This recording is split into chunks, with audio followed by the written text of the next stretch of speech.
എല്ലാവർക്കും നമസ്കാരം. Welcome to super notes. RRB group D application നിങ്ങളിപ്പോൾ അപ്ലൈ ചെയ്തുകൊണ്ടിരിക്കുന്ന സമയമായിരിക്കും. അപ്പോൾ അതിനകത്ത് ഇമ്പോർട്ടൻ്റ് ഒരു അപ്ഡേറ്റ് ഉണ്ട്. മെഡിക്കൽ സ്റ്റാൻഡേർഡ് അതിനകത്ത് പുതിയൊരു മാറ്റം വന്നിട്ടുണ്ട്. ഇപ്പോൾ കഴിഞ്ഞ NDPCക്കകത്തും അതുപോലെ തന്നെ ഗ്രൂപ്പ് ഡിക്കകത്തും ചെറിയൊരു മാറ്റം വന്നിട്ടുണ്ട്. അതറിഞ്ഞ ശേഷം മാത്രമേ എന്ത് ചെയ്യാവൂ, നിങ്ങൾ നിങ്ങളുടെ ആപ്ലിക്കേഷൻ നിങ്ങൾ സ്റ്റാർട്ട് ചെയ്യാവൂ. ഓക്കെ, അപ്പൊ ഇത് എത്രത്തോളം പ്രായോഗികമായിട്ട് നടക്കുമെന്ന് നമുക്ക് പറയാൻ പറ്റത്തില്ല. കാര്യം നോട്ടിഫിക്കേഷൻ അത് ഇങ്ങനെ ഒരു കാര്യം പറയുന്നുണ്ട്, അത് നിങ്ങൾ ശ്രദ്ധിക്കുക. അത് അതേപോലെ എടുക്കുകയാണെങ്കിൽ അത് ഒരുപാട് പേർക്ക് എന്ത് ചെയ്യും, ബുദ്ധിമുട്ടായിട്ട് മാറും. ഓക്കെ, ഇവിടെ ഗ്രൂപ്പ് ഡിയുടെ നോട്ടിഫിക്കേഷനകത്ത് 8ാമത്തെ പേജിന്റെ അവസാനം 9ാമത്തെ പേജിന്റെ സ്റ്റാർട്ടിങ്ങിൽ ഇങ്ങനെ ഒരു കാര്യം പറയുന്നുണ്ട്. ഇത് തന്നെ ഇപ്പൊ കഴിഞ്ഞ NDPCയുടെ നോട്ടിഫിക്കേഷനകത്ത് എന്ത് ചെയ്യുന്നുണ്ട്, അത് പറയുന്നുണ്ടായിരുന്നു. പക്ഷെ മുമ്പുള്ള ഗ്രൂപ്പ് ഡി നോട്ടിഫിക്കേഷനകത്ത് എന്തില്ല, ഈ ഒരു കാര്യം പറയുന്നില്ലായിരുന്നു. നമുക്ക് നോക്കാം. കുറെ സമയം കൊണ്ട് ഞാൻ പറയാനല്ലേ ആ കാര്യം എന്താണെന്ന് നോക്കിയോളാം. ഇവിടെ 8ാമത്തെ പേജിന്റെ ലാസ്റ്റ് നിങ്ങൾ നോക്കി. So candidates are advised to ensure that they are eligible as per the medical standards for the post opted by them. In case of failure of the candidate to pass the prescribed medical fitness for the opted post, he or she will not be considered. Okay, അടിവരയിട്ട് പറയുന്നു, he or she will not be considered for the empanelment for the post and alternate appointments shall not be provided. അങ്ങനെ ഒരു കാര്യം എന്ത് ചെയ്യുന്നുണ്ട്, പറയുന്നുണ്ട്. എന്ന് വെച്ചാൽ താഴെ ഒരു ഉദാഹരണം അടക്കം പറയുന്നുണ്ട്. ഇവൻ എനിക്ക് A2 മെഡിക്കൽ സ്റ്റാൻഡേർഡ് ഇല്ല. ഓക്കെ, ഏറ്റവും ഇതിനകത്തുള്ള ഗ്രൂപ്പ് ഡിക്കകത്തുള്ള ഏറ്റവും ഹയർ മെഡിക്കൽ സ്റ്റാൻഡേർഡ് ഏതാണ്? A2 ആണ്. ഈ A2 മെഡിക്കൽ സ്റ്റാൻഡേർഡ് എനിക്കില്ല. അതായത് എനിക്ക് സ്പെക്സ് വയ്ക്കാതെ എനിക്ക് എന്ത് ചെയ്യാൻ പറ്റത്തില്ല, കണ്ണട വയ്ക്കാതെ എനിക്കൊരു പ്രോപ്പർ ആയിട്ടൊരു വിഷൻ ഇല്ല.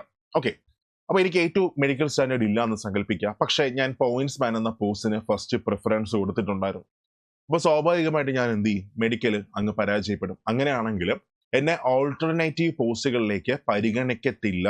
അങ്ങനെ ഒരു കാര്യം ഇവിടെ എന്ത് ചെയ്യുന്നുണ്ട്, നമ്മുടെ നോട്ടിഫിക്കേഷനകത്ത് 8ാമത്തെ പേജിന്റെ അവസാനം 9ാമത്തെ പേജിന്റെ ആദ്യം എന്ത് ചെയ്യുന്നുണ്ട്, പറയുന്നുണ്ട്. ഓക്കെ, അത് എല്ലാവരും ഒന്ന് മനസ്സിലാക്കിയ ശേഷം മാത്രമേ എന്ത് ചെയ്യാവൂ, നിങ്ങൾ നിങ്ങളുടെ ആപ്ലിക്കേഷൻ നിങ്ങൾ സ്റ്റാർട്ട് ചെയ്യാവൂ. അതിലൊരു പ്രശ്നം എന്താണെന്ന് ഞാൻ പറഞ്ഞുതരാം. ഇത് റെയിൽവേക്ക് എത്രത്തോളം പ്രായോഗികമായിട്ട് നടത്താൻ പറ്റുമെന്നും ഒരു ചെറിയൊരു ഡൗട്ട് ഉണ്ട്. ഇവൻ ഉദാഹരണം പറഞ്ഞാലും ഞാൻ എൻ്റെ കേസ് പറയാം. ഞാൻ നോക്കുമ്പോൾ എനിക്കെല്ലാം സ്പെക്സ് ഇല്ലാതെ വായിക്കാൻ പറ്റും, കണ്ണട ഇല്ലാതെ വായിക്കാൻ പറ്റുന്നുണ്ട്. എൻ്റെ മനസ്സിനകത്ത് എനിക്ക് വിഷന് വരെ പ്രശ്നമൊന്നുമില്ല. പക്ഷെ അപ്പോൾ ഞാൻ ഏത് പ്രിഫറൻസ് കൊടുക്കും? A2 പ്രിഫറൻസ് ഉള്ള പോയിന്റ്സ് മാൻ ചിലപ്പോൾ ഫസ്റ്റ് പ്രിഫറൻസ് കൊടുക്കുന്നത് സങ്കല്പിച്ചു. അവിടെ പോയി നോക്കുമ്പോഴായിരിക്കും എനിക്ക് വിഷന് ചെറിയ പ്രശ്നമുള്ളതായിട്ട് മനസ്സിലാക്കുന്നത്. ഓക്കെ, അപ്പോൾ ഞാൻ എൻ്റെ സ്റ്റാൻഡേർഡ് അറിയാതെ ഞാൻ എന്ത് ചെയ്തു, A2 അപ്ലൈ ചെയ്തു. അവിടെ പോയി മെഡിക്കൽ എടുത്തപ്പോൾ ഞാൻ A2 പാസ്സാവാതെ പോയി. അങ്ങനെയാണെങ്കിൽ എന്നെ ബാക്കിയുള്ള പോസ്റ്റുകളിലേക്ക് പരിഗണിക്കത്തില്ല. അത് എല്ലാവരും അവരുടെ മെഡിക്കൽ ഹോസ്പിറ്റലിൽ പോയിട്ട് ഫിറ്റ്നസ് ഒക്കെ എടുത്തിട്ടല്ല അപ്ലൈ ചെയ്യുന്നത്. അപ്പൊ അവർക്ക് പ്രോപ്പറായിട്ട് അറിയത്തില്ല. അപ്പൊ അതുകൊണ്ട് തന്നെ ഇതെങ്ങനെ ബാധിക്കുമെന്ന് നമുക്ക് എന്ത് ചെയ്യാൻ പറ്റത്തില്ല, ഇപ്പൊ നമുക്ക് പറയാൻ പറ്റത്തില്ല. പക്ഷെ ഇങ്ങനൊരു കാര്യം നമ്മുടെ നോട്ടിഫിക്കേഷൻ അത് എന്ത് ചെയ്യുന്നുണ്ട്, പറയുന്നുണ്ട്. അത് എല്ലാവരും ഒന്ന് മനസ്സിലാക്കിയ ശേഷം മാത്രം എന്ത് ചെയ്യാവും, ആപ്ലിക്കേഷൻ മുമ്പോട്ട് കൊണ്ടുപോകാവൂ. ഓക്കെ, ഈ വരുന്ന ഫെബ്രുവരി 22 വരെ നമുക്ക് എന്ത് ചെയ്യാൻ പറ്റും, നമുക്ക് അപ്ലൈ ചെയ്യാനായിട്ട് പറ്റും. മാത്രമല്ല ഇവിടെ താഴെ ഒരു ഉദാഹരണം അടക്കം 9ാമത്തെ പേജിന്റെ ആദ്യം ഞാൻ ഈ പറഞ്ഞ കാര്യം എന്ത് ചെയ്യുന്നുണ്ട്, പറയുന്നുണ്ട്. ഓക്കെ, അപ്പൊ ഇങ്ങനൊരു കാര്യം നോട്ടിഫിക്കേഷൻ പറയുന്നുണ്ട്. അതെല്ലാവരും എന്ത് ചെയ്യുന്നു, മനസ്സിലാക്കി വെച്ചേക്കുക. അവർക്ക് ഇത് എത്രത്തോളം പ്രാക്ടിക്കലായിട്ട് നടത്തിയെടുക്കാൻ പറ്റുമെന്ന് എനിക്ക് ഒരു പിടിയില്ല. പക്ഷെ ഇങ്ങനെ എന്ത് ചെയ്യുന്നുണ്ട്, പറയുന്നുണ്ട്. ഇനി നമുക്ക് നേരെ മെഡിക്കൽ സ്റ്റാൻഡേർഡ്സിലേക്ക് നമുക്ക് വരാം. ഇവിടെ നോക്കാം. പ്രധാനമായിട്ടും 6 മെഡിക്കൽ സ്റ്റാൻഡേർഡ്സ് ആണ് നമ്മുടെ ഗ്രൂപ്പ് ഡി എക്സാമിനായിട്ട് വരുന്നത്. ഒന്നാമത്തേത് A2 ആണ്, രണ്ടാമത്തേത് B1 ആണ്, മൂന്നാമത്തേത് A2, രണ്ടാമത്തേത് A3, മൂന്നാമത്തേത് B1, നാലാമത്തേത് B2, അഞ്ചാമത്തേത് C1, ആറാമത്തേത് C2. അങ്ങനെ 6 മെഡിക്കൽ സ്റ്റാൻഡേർഡ്സ് ആണ് ആകെ വരുന്നത്. അപ്പൊ ഇതിനകത്ത് നോക്കുക, A2 എന്നൊരു മെഡിക്കൽ സ്റ്റാൻഡേർഡ് ഒഴിച്ച് ബാക്കി ഒന്നിനും തന്നെ സ്പെക്സ് വയ്ക്കാത്തവർക്ക്, അതായത് കണ്ണട വച്ചവർക്കും എന്ത് ചെയ്യാൻ പറ്റും, അപ്ലൈ ചെയ്യാൻ പറ്റും. പക്ഷെ A2 എന്ത് ചെയ്യാൻ പറ്റത്തില്ല. A2 എന്ന് പറഞ്ഞാൽ വിത്തൗട്ട് ഗ്ലാസസ് ആണ്. എനിക്ക് കണ്ണട ഉപയോഗിക്കാതെ എനിക്ക് ഡിസ്റ്റന്റ് വിഷൻ 6/9 വേണം. അത് കഴിഞ്ഞ ഷോർട്ട് വിഷൻ ആണെങ്കിൽ 0.6 വേണം. ഇതാണ് A2 മെഡിക്കൽ സ്റ്റാൻഡേർഡ് പറയുന്നത്. എന്ന് വെച്ചാൽ കണ്ണട വയ്ക്കാതെ എൻ്റെ വിഷൻ എന്തായിരിക്കണം, പെർഫെക്റ്റ് ആയിരിക്കണം. പക്ഷേ A3 ആയിക്കോട്ടെ, അപ്പൊ അതുപോലെ തന്നെ B1 ആയിക്കോട്ടെ, B2 ആയിക്കോട്ടെ, C1 ആയിക്കോട്ടെ, C2 ആയിക്കോട്ടെ, ഈ പോസ്റ്റുകളൊക്കെ സ്പെക്സ് വയ്ക്കുന്നവർക്കും എന്ത് ചെയ്യാൻ പറ്റും, അപ്ലൈ ചെയ്യാനായിട്ട് പറ്റും. അതായത് ഈ മെഡിക്കൽ സ്റ്റാൻഡേർഡ്സ് എല്ലാം തന്നെ സ്പെക്സ് വയ്ക്കുന്നവർക്കും എന്ത് ചെയ്യാൻ പറ്റും, അപ്ലൈ ചെയ്യാനായിട്ട് പറ്റും. ഓക്കെ, B1, അതുപോലെ തന്നെ B2, അതേപോലെ C1, C2, then A3, ഇതൊക്കെ തന്നെ സ്പെക്സ് വെക്കുന്നവർക്ക് എന്ത് ചെയ്യാം, അപ്ലൈ ചെയ്യാൻ പറ്റും. പക്ഷെ ഈ ലെൻസിന്റെ പവറിനെ കുറിച്ച് എന്ത് ചെയ്യുന്നുണ്ട്, പറയുന്നുണ്ട്. ഇപ്പൊ ഉദാഹരണം പറഞ്ഞാലും നമ്മുടെ A3 എടുക്കുകയാണ്. A3 ആണെങ്കിലും നമ്മുടെ ഡിസ്റ്റന്റ് വിഷൻ ആണെങ്കിൽ ലെൻസിന്റെ പവർ 2D എന്ത് ചെയ്യാൻ പാടില്ല, കൂടാൻ പാടില്ല. അപ്പൊ അതുപോലെ തന്നെ B1 ആണെങ്കിൽ 4D കൂടാൻ പാടില്ല. അതേപോലെ B2 ആണെങ്കിലും 4D കൂടാൻ പാടില്ല. അങ്ങനെയൊക്കെ എന്ത് ചെയ്യുന്നുണ്ട്, ലെൻസിന്റെ പവർ പറയുന്നുണ്ട്. പക്ഷേ പ്രിസൈസ്ലി ഇത്രയേ ഉള്ളൂ. A2 അല്ലെങ്കിൽ പോയിന്റ്സ് മാൻ എന്ന ആ പോസ്റ്റ് ഒഴിച്ച് ബാക്കി ഒന്നും തന്നെ A2 മെഡിക്കൽ സ്റ്റാൻഡേർഡ് എന്ത് ചെയ്യുന്നില്ല, പരാമർശിക്കുന്നില്ല. അപ്പൊ ബാക്കിയുള്ളവർക്ക് എന്ത് ചെയ്യാൻ പറ്റും, അപ്ലൈ ചെയ്യാനായിട്ട് പറ്റും. ഇവിടെ ഓരോ പോസ്റ്റും ആർക്കൊക്കെ അപേക്ഷിക്കാൻ പറ്റുമെന്ന് ചോദിച്ചാൽ ഞാൻ ഡീറ്റെയിൽ ആയിട്ട് നിങ്ങൾക്ക് പറഞ്ഞുതരാം. ഇവിടെ ഫസ്റ്റ് നമ്മുടെ നോട്ടിഫിക്കേഷനകത്ത് തന്നെ പോസ്റ്റ് പാരാമീറ്റേഴ്സിനകത്ത് വ്യക്തമായിട്ട് പറയുന്നുണ്ട്. ഓക്കെ, ഇവിടെ ഫസ്റ്റ് നോക്കുക, assistant S&T, assistant signal and telecom. So assistant signal and telecom അത് 3 സബ് ഡിപ്പാർട്ട്മെന്റ് അതിനകത്തുണ്ട്. ഒന്ന് പ്രൊഡക്ഷൻ യൂണിറ്റ് ഉണ്ട്, 2 സിഗ്നൽ ഉണ്ട്, മൂന്നാമത്തേത് വർക്ക്ഷോപ്പ് ഉണ്ട്. അപ്പൊ ഇതിനകത്ത് സിഗ്നലിനകത്ത് വേണ്ട മെഡിക്കൽ സ്റ്റാൻഡേർഡ് B1 ആണ് വേണ്ട മെഡിക്കൽ സ്റ്റാൻഡേർഡ്. അപ്പൊ അത് മനസ്സിലാക്കുക. ലോ വിഷൻ ഉള്ളവർക്ക് എന്ത് ചെയ്യാൻ പറ്റും, അപ്ലൈ ചെയ്യാൻ പറ്റും. അതായത് ഇപ്പം ഇതിന്റെ 3 പോസ്റ്റുകൾ നമ്മൾ നോക്കുകയാണെങ്കിൽ പ്രൊഡക്ഷൻ യൂണിറ്റ് ആയിക്കോട്ടെ, സിഗ്നൽ ആയിക്കോട്ടെ, വർക്ക്ഷോപ്പ് ആയിക്കോട്ടെ, അതിനകത്ത് പ്രൊഡക്ഷൻ സിഗ്നൽ വന്നിട്ട് മെഡിക്കൽ സ്റ്റാൻഡേർഡ് B1 ആണ്. പക്ഷേ പ്രൊഡക്ഷൻ യൂണിറ്റും വർക്ക്ഷോപ്പ് മെഡിക്കൽ സ്റ്റാൻഡേർഡ് C1 ആണ്. ബേസിക്കലി ഇത്രയേ ഉള്ളൂ. മീൻസ് നമുക്ക് ആൾക്കാരുമായിട്ട് നേരിട്ട് ഇടപഴകുന്ന പോസ്റ്റുകളിലേക്ക് നമുക്ക് നിയമനം കിട്ടണമെങ്കിൽ നമ്മുടെ മെഡിക്കൽ സ്റ്റാൻഡേർഡ് ഏതിന് മേളിലായിരിക്കണം, B1 മേളിലായിരിക്കണം. അതായത് B1 ആണെങ്കിലോ A3 ആണെങ്കിലോ A2 ആണെങ്കിലോ മാത്രമേ നമുക്ക് എന്ത് ചെയ്യത്തുള്ളൂ, നമുക്ക് ട്രാക്കിലോ അല്ലെങ്കിൽ സ്റ്റേഷനിലോ അല്ലെങ്കിൽ ആൾക്കാരുമായിട്ട് ബന്ധം വരുന്ന പോസ്റ്റുകൾ നമുക്ക് എന്ത് ചെയ്യത്തുള്ളൂ, നമുക്ക് കിട്ടത്തുള്ളൂ. അതേസമയം നമ്മുടെ മെഡിക്കൽ സ്റ്റാൻഡേർഡ് B2 ആണെങ്കിലോ C1 ആണെങ്കിലോ C2 ആണെങ്കിലോ നമുക്ക് കൂടുതലും പ്രൊഡക്ഷൻ യൂണിറ്റുകളിലോ വർക്ക്ഷോപ്പിലൊക്കെ ആയിരിക്കും നമ്മുടെ ജോലി വരുന്നത്. അത് ബേസിക്കലി ആ ഒരു കാര്യം നിങ്ങൾ ഓർത്ത് വെച്ചാൽ മതി. ഓക്കെ, അപ്പൊ ഇവിടെ അസിസ്റ്റന്റ് സിഗ്നൽ ആൻഡ് ടെലികോം നോക്കുകയാണെങ്കിൽ പ്രൊഡക്ഷൻ യൂണിറ്റ് വേണ്ട മെഡിക്കൽ സ്റ്റാൻഡേർഡ് C1 ആണ്. അത് കഴിഞ്ഞ് സിഗ്നലിന് വേണ്ട മെഡിക്കൽ സ്റ്റാൻഡേർഡ് B1 ആണ്. വർക്ക്ഷോപ്പിന് വേണ്ട മെഡിക്കൽ സ്റ്റാൻഡേർഡ് C1 ആണ്. അപ്പൊ അവിടെ നോക്കുക, ഈ പോസ്റ്റുകളെല്ലാം തന്നെ വിഷന് പ്രശ്നമുള്ളവർക്ക്, ലോ വിഷൻ ഉള്ളവർക്ക് എന്ത് ചെയ്യാൻ പറ്റും, അപ്ലൈ ചെയ്യാനായിട്ട് പറ്റും. അപ്പൊ അതുപോലെ തന്നെ ഈ 3 പോസ്റ്റുകളും ഡഫ് ആയിട്ടുള്ളവർക്ക് എന്ത് ചെയ്യാൻ പറ്റും, അപ്ലൈ ചെയ്യാൻ പറ്റും. ഹിയറിംഗ് ഇമ്പയർഡ് അല്ലെങ്കിൽ നമുക്ക് ചെവിക്ക് കേൾവി കുറവുള്ളവർക്ക് എന്ത് ചെയ്യാൻ പറ്റും, ഈ 3 പോസ്റ്റുകളും അപ്ലൈ ചെയ്യാനായിട്ട് പറ്റും.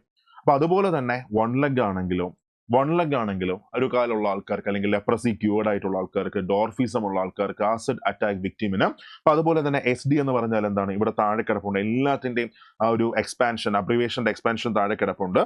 ഇവിടെ SD എന്ന് പറഞ്ഞാൽ സ്പൈനൽ ഡിഫോമിറ്റി ആണ്. സോ സ്പൈനൽ ഡിഫോമിറ്റി ഉള്ള ആൾക്കാർക്കും എന്ത് ചെയ്യാൻ പറ്റും, ഈ പോസ്റ്റ് അപ്ലൈ ചെയ്യാൻ പറ്റും.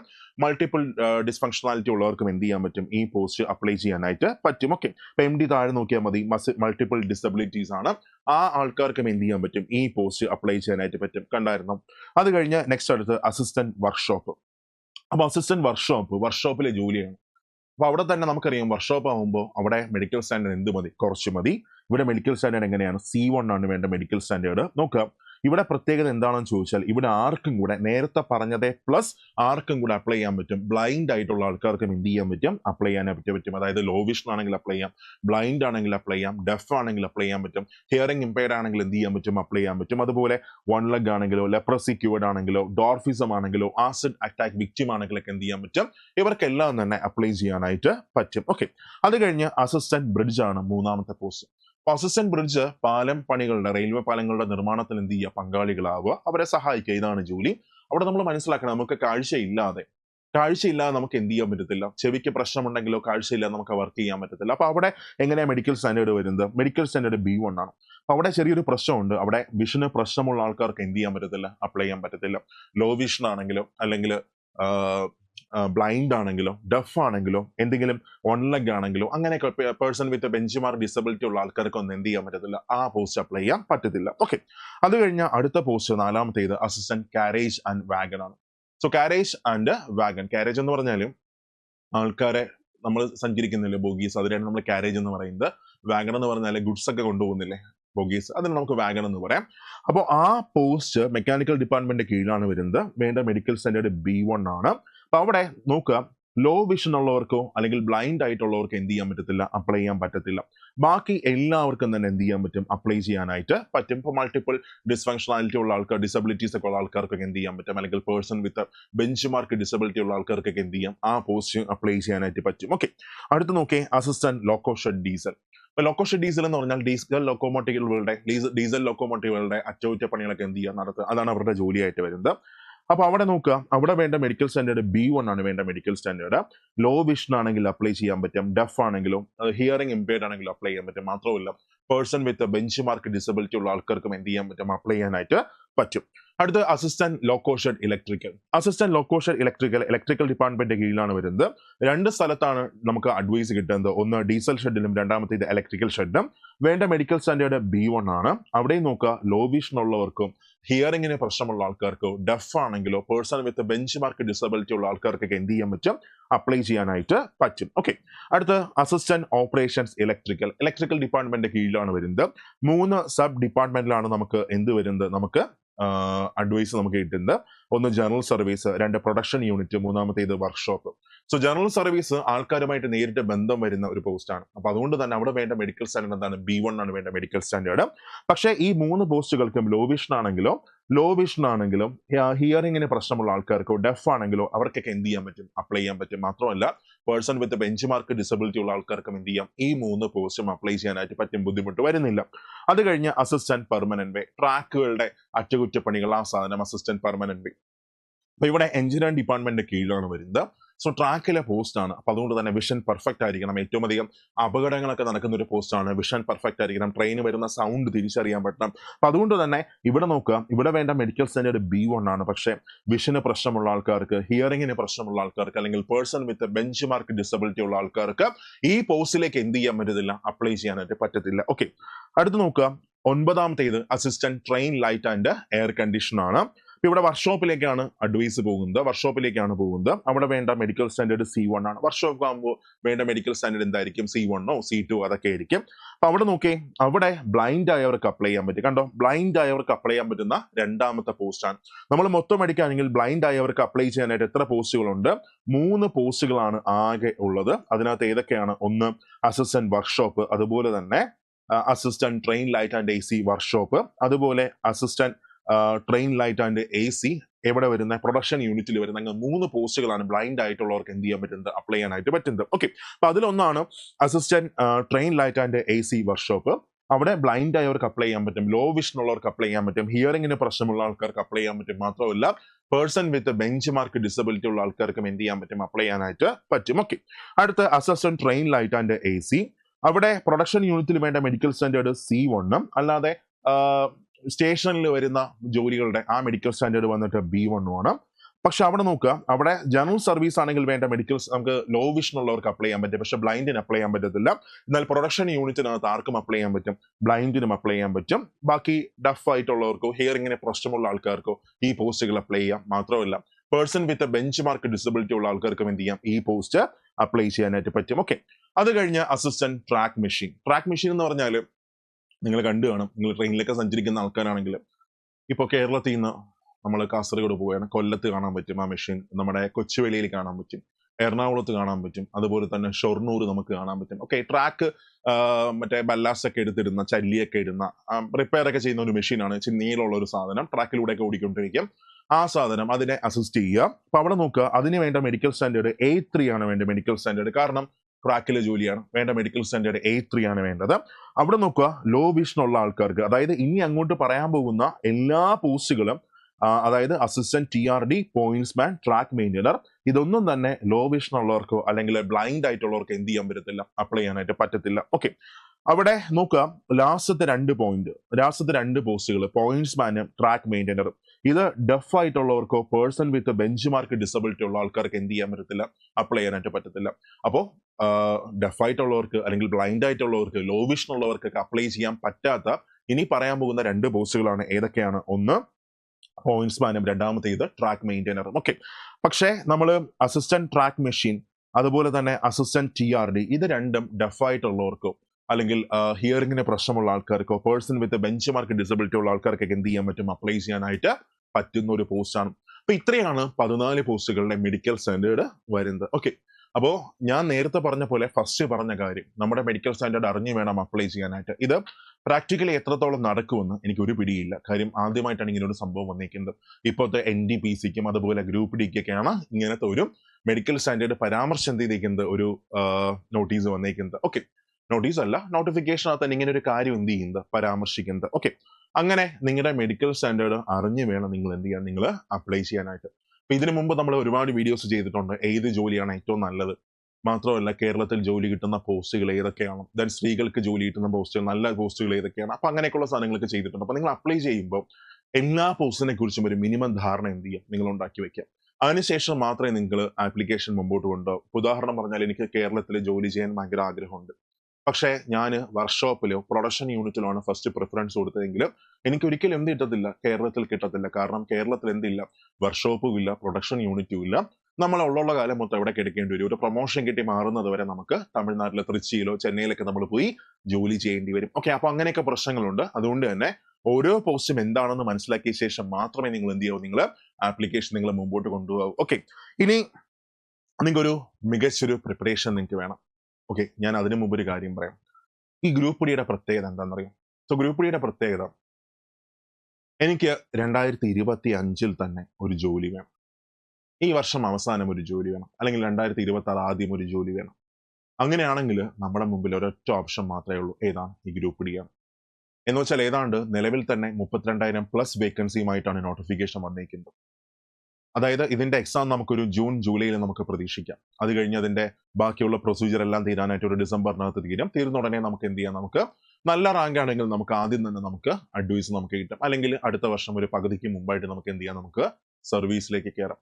അപ്പൊ അതേസമയം നമ്മൾ ഇനി വരാൻ പോകുന്ന PSC എക്സാംസിന് പഠിക്കുകയാണെങ്കിൽ, എന്ന് വെച്ചാൽ ഈ വർഷം വരാൻ പോകുന്ന നോട്ടിഫിക്കേഷൻസ് ആയ കമ്പനി ബോർഡ് അസിസ്റ്റന്റ് ആയിക്കോട്ടെ, കമ്പനി ബോർഡ് LGS ആയിക്കോട്ടെ, ബിവറേജ് LD ആയിക്കോട്ടെ, VFA ആയിക്കോട്ടെ, ഇതിനൊക്കെ നമ്മൾ പ്രിപ്പയർ ചെയ്യണമെങ്കിൽ ഇതിന്റെ റാങ്ക് ലിസ്റ്റ് എപ്പോഴേ വരത്തുള്ളൂ? 2027 ഇതിന്റെ റാങ്ക് ലിസ്റ്റ് മൊത്തം വരത്തുള്ളൂ. ആ റാങ്ക് ലിസ്റ്റ് 2030 വരെ കാലാവധി ഉണ്ട്. എന്ന് വെച്ചാൽ അവിടെ നിങ്ങൾ പ്രിപ്പയർ ചെയ്യുമ്പോൾ നിങ്ങൾ ജോലി കയറുന്ന വർഷം 2027 അവസാനം, അല്ലെങ്കിൽ 28, 29, 30 ആവും. പക്ഷെ ഇവിടെ അങ്ങനെയല്ല. ഇവിടെ ഈ വർഷം അവസാനം തന്നെ നമുക്ക് എന്ത് ചെയ്യാം, നമുക്ക് സർവീസിലേക്ക് നമുക്ക് പ്രവേശിക്കാം. ഓക്കെ, ഒരു ജോലി വളരെ പെട്ടെന്ന് ആവശ്യമാണെങ്കിൽ നമ്മുടെ മുമ്പിലായിട്ട് ഒരൊറ്റ ഓപ്ഷൻ മാത്രമേ ഉള്ളൂ. ആരാണ്? ഈ RRB ഗ്രൂപ്പ് ഡി ആണ്. മാത്രമല്ല ജോലി ചില പോസ്റ്റുകൾ നല്ല പാടാണ്, ട്രാക്കിലെ ജോലിയൊക്കെ നല്ല പാടാണ്. പക്ഷേ സാലറി എന്ന് പറഞ്ഞാൽ ഇപ്പോൾ 2026 8th പേ കമ്മീഷൻ നിലവിൽ വരും. സോ 8th പേ കമ്മീഷൻ നിലവിൽ വരുമ്പോൾ നമ്മുടെ ബേസിക് പേ അടക്കം നമ്മുടെ സാലറി എത്രയായിട്ട് മാറും?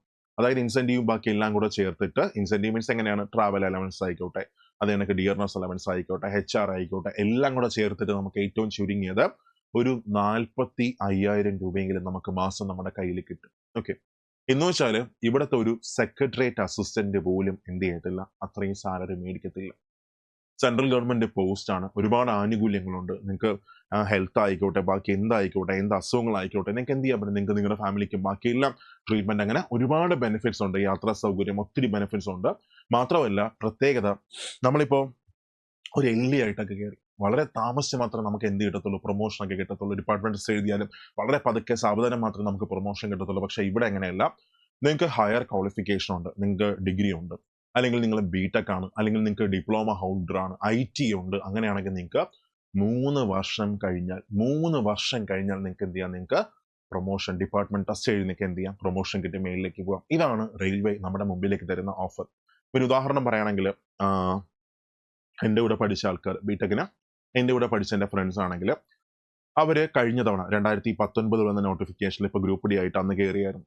അപ്പൊ അവര് 3 വർഷം കഴിഞ്ഞ് അവർക്ക് എന്ത് ചെയ്യാൻ പറ്റും, അവർക്ക് അതായത് അവരിപ്പോ ഡിപ്പാർട്ട്മെന്റ് ടെസ്റ്റ് എഴുതിയിട്ട് അവരിപ്പോ JE ആയിട്ട് അടുത്ത് കയറാൻ പോവുകയാണ്, ജൂനിയർ എഞ്ചിനീയർ അടുത്ത് കയറാൻ പോവുകയാണ്. അപ്പോൾ വളരെ പെട്ടെന്ന് നമുക്ക് എന്ത് ചെയ്യാം, പ്രൊമോഷൻ കിട്ടി നല്ല പോസ്റ്റിലേക്ക് മേളിലോട്ട് എന്ത് ചെയ്യാം, കയറി പോവാം. ഓക്കെ, അപ്പൊ ഇനി ഇതിന്റെ മറ്റൊരു പ്രത്യേകത, ഇപ്പോഴത്തെ നമ്മുടെ സെക്രട്ടറി അസിസ്റ്റന്റ് ഒരു എക്സാം ആയിക്കോട്ടെ, അതിനകത്ത് പ്രിലിംസ്, മെയിൻസ്, ഇന്റർവ്യൂ, അങ്ങനെ ഒരുപാട് ഘട്ടങ്ങളുണ്ട്. പക്ഷെ ഇവിടെ അങ്ങനെയല്ല, ഒറ്റ പരീക്ഷ മാത്രമേ ഉള്ളൂ, 100 മാർക്കിന്റെ ഒരൊറ്റ എക്സാം മാത്രം. GK നല്ല എളുപ്പമായിരിക്കും, വലിയ പാടൊന്നുമില്ല. പക്ഷെ മാത്സ്, റീസണിങ് ആണെങ്കിൽ എന്തായിരിക്കും, ചെറിയ ബുദ്ധിമുട്ടായിരിക്കും. പക്ഷെ നല്ലോണം പ്രാക്ടീസ് ചെയ്ത് ക്വസ്റ്റ്യൻസ് നമുക്ക് എന്ത് ചെയ്യാൻ പറ്റും, ക്വസ്റ്റ്യൻ കാണുമ്പോൾ തന്നെ നമുക്ക് ആൻസറിലേക്ക് എത്താൻ പറ്റും. പ്രാക്ടീസ് മാത്രം ചെയ്തുകൊണ്ടിരുന്നാൽ മതി. ഒരു 5 മാസം ലൈഫ് ഒന്ന് മാറ്റിവെക്കാൻ തയ്യാറാണെങ്കിൽ നിങ്ങൾക്ക് ഈ വർഷം അവസാനം എന്ത് ചെയ്യാം, സർവീസിലേക്ക് കയറാം. ഓക്കെ, അപ്പോൾ നമ്മൾ സൂപ്പർ നോൺസും ഗ്രൂപ്പ് ഡിക്കായിട്ട് ഒരു തകർപ്പൻ ബാച്ച് നമ്മൾ സ്റ്റാർട്ട് ചെയ്യുന്നുണ്ട്. അപ്പൊ ബാച്ചിന്റെ പ്രത്യേകത എന്താണെന്ന് ചോദിച്ചാൽ ഞാൻ ആദ്യം തന്നെ പറയാം. സോ ഈ കാണുന്നതാണ് നമ്മുടെ ഗ്രൂപ്പ് ഡിയുടെ പുതിയ ബാച്ചിന്റെ പോസ്റ്റർ. ഒന്ന്, നമുക്ക് മാത്സിന് 2 ഫാക്കൽറ്റീസ് ഉണ്ട്. അതായത് ശരവൺ സാറുണ്ട്, അരൂപ് സാറുണ്ട്. റീസണിങ് ആണെങ്കിൽ ശരത് സാറാണ് എടുക്കുന്നത്. സോ മാത്സും റീസണിങ്ങും ഏറ്റവും നല്ല ക്ലാസ് നിങ്ങൾക്ക് കിട്ടും. മാത്രമല്ല കറണ്ട് അഫേഴ്സ് ആയിക്കോട്ടെ, നന്ദന മിസ്സാണ് കറണ്ട് അഫേഴ്സ് എടുക്കുന്നത്. പിന്നെ അത് കഴിഞ്ഞ് ജോഗ്രഫി എടുക്കുന്നത് ഞാനാണ്. അത് കഴിഞ്ഞ് ഹിസ്റ്ററി എടുക്കുന്നത് അതുൽ സാറും സൈജു സാറും ചേർന്നാണ് ഹിസ്റ്ററി എടുക്കുന്നത്. ഒരു വലിയൊരു ടീം എന്ന് വെച്ചാൽ ഇപ്പോൾ സയൻസ് ആണെങ്കിൽ ഷഫീഖ് സാർ ബയോളജി എടുക്കുന്നു, കെമിസ്ട്രി ആണെങ്കിൽ നമ്മൾ ഷിബിന മിസ് ഉണ്ട്, അനശ്വര മിസ് ഉണ്ട്, അതെനിക്ക് ഫിസിക്സ് ആണെങ്കിൽ അനൂപ് സാർ ഉണ്ട്, അമൽ സാർ ഉണ്ട്. ഒരു വിഷയത്തിനും 2 ഫാക്കൽറ്റീസ് വെച്ച് മിനിമം എന്ത് ചെയ്യുന്നത് നമ്മൾ കവർ ചെയ്ത് പോകുന്നത്. ഓക്കെ, അപ്പോൾ ഏറ്റവും മികച്ച ക്ലാസ്സുകൾ, ഹാൻഡ് പിക്ഡ് ആയിട്ടുള്ള ഫാക്കൽറ്റീസ്, ഏറ്റവും മികച്ച മെറ്റീരിയൽസ്, ഏറ്റവും മികച്ച ക്വസ്റ്റ്യൻസ്, അങ്ങനെ എല്ലാമായിട്ട് നമ്മുടെ സൂപ്പർ നോട്ട്സിന്റെ ഗ്രൂപ്പ് ഡി ബാച്ച് നമ്മൾ സ്റ്റാർട്ട് ചെയ്തിട്ടുണ്ട്. ഓക്കെ, അപ്പൊ ഇതിനകത്ത് നിങ്ങൾക്ക് കിട്ടുന്ന ഒന്നാമത്തെ അഡ്വാൻറ്റേജ് ഒന്ന്,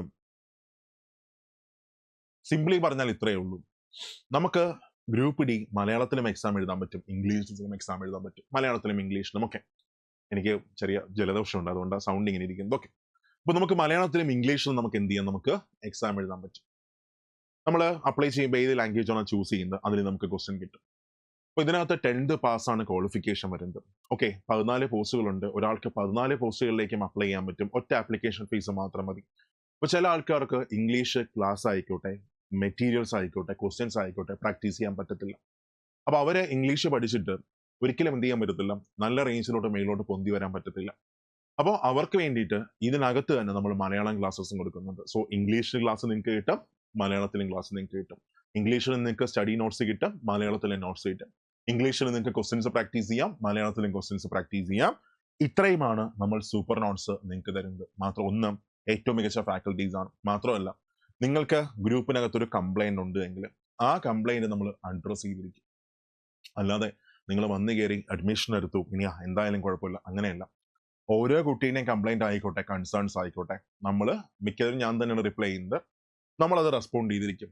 ഏറ്റവും മികച്ചൊരു മെന്റർ സപ്പോർട്ട് നമ്മൾ കൊടുക്കും. അതായത് പഠിക്കാത്തവൻ ഇരുന്ന് പഠിടാന്ന് പറഞ്ഞ് അടിച്ചിരുത്തി പഠിപ്പിക്കും പോലെ ആ തരത്തിലുള്ള ഒരു സപ്പോർട്ട്. ഓക്കെ, ഇത്രയാണ് നമ്മുടെ ബാച്ചിനകത്ത് നമ്മൾ കൊടുക്കാൻ പോകുന്നത്. ഇതിൽ മികച്ചത് നിങ്ങൾക്ക് ഒരു സ്ഥലത്തും എന്ത് ചെയ്യത്തില്ല, നിങ്ങൾക്ക് കിട്ടത്തില്ല. ഓക്കെ, അപ്പൊ അങ്ങനെ നമ്മുടെ ഗ്രൂപ്പ് ഡിയുടെ ബാച്ച് നമ്മൾ സ്റ്റാർട്ട് ചെയ്തിട്ടുണ്ട്. താല്പര്യമുള്ളവർക്ക് എന്ത് ചെയ്യാം, ജോയിൻ ചെയ്യാം. ഇന്ന് നമ്മുടെ സെക്കൻഡ് ബാച്ച് ക്ലോസ് ചെയ്യുന്നു. അതായത് ഇത്രയും ഫെസിലിറ്റീസ് ഉള്ള നമ്മുടെ രണ്ടാമത്തെ ബാച്ച് ഇന്ന് ക്ലോസ് ചെയ്യണം. അപ്പോൾ താല്പര്യമുള്ളവർക്കൊക്കെ എന്ത് ചെയ്യാം, ജോയിൻ ചെയ്യാം. സോ നന്നായിട്ട് എന്ത് ചെയ്യുക, നിങ്ങൾ വർക്ക് ചെയ്യുക, നന്നായിട്ട് പഠിക്കുക. 2025 തന്നെ എന്ത് ചെയ്യുക, സർവീസിലേക്ക് കയറുക. ഓക്കെ, അപ്പോൾ നമുക്ക് ക്ലാസ്സിൽ കാണാം.